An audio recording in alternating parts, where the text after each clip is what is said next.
Oei, is dat niksie? Nee man, man is honger. Nog eet.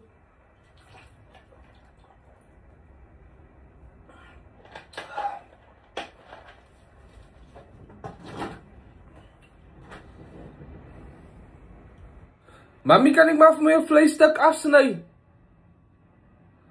Mami? Oh night, divine, oh night divine. Ik moest een zanger geweest zijn, was het ik wat ze gewoon noten kan mooi zijn.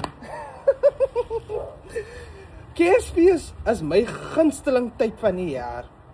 Want dis die geboorte van liewe Jesus, die herdenking wat hy aan ons gemaak het van hoop, liefde en vergifnis. En dis wat hy aan ons gegee het.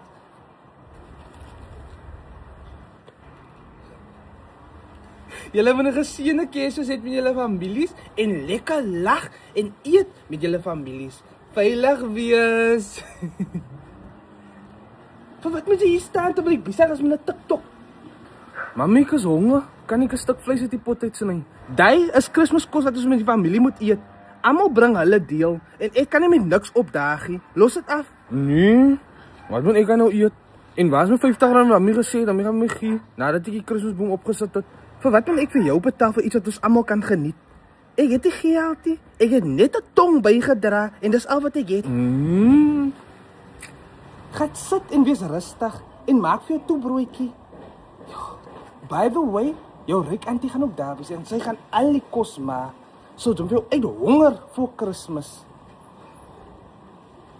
Nee, ek is nou honger. Ek is klaar, maar ek kan nie nog gewig verloor nie. Kan nie vir my sê nie. Ek dink nou, ek sal net Tupperware bakkies onder die tafel sit en net aan mekaar my kos ingooi en net 'n nuwe bord gaan haal. Lekker barakat vir die week. Ja. Wat gaan nou weer aan? Ja. Wat gaan nou weer aan? As reg. Ek het jou gesê, hou jou pote van my kos af, van jou tong steel en jou tong verbrand. Kom, uit my kombuis en steel. Uit.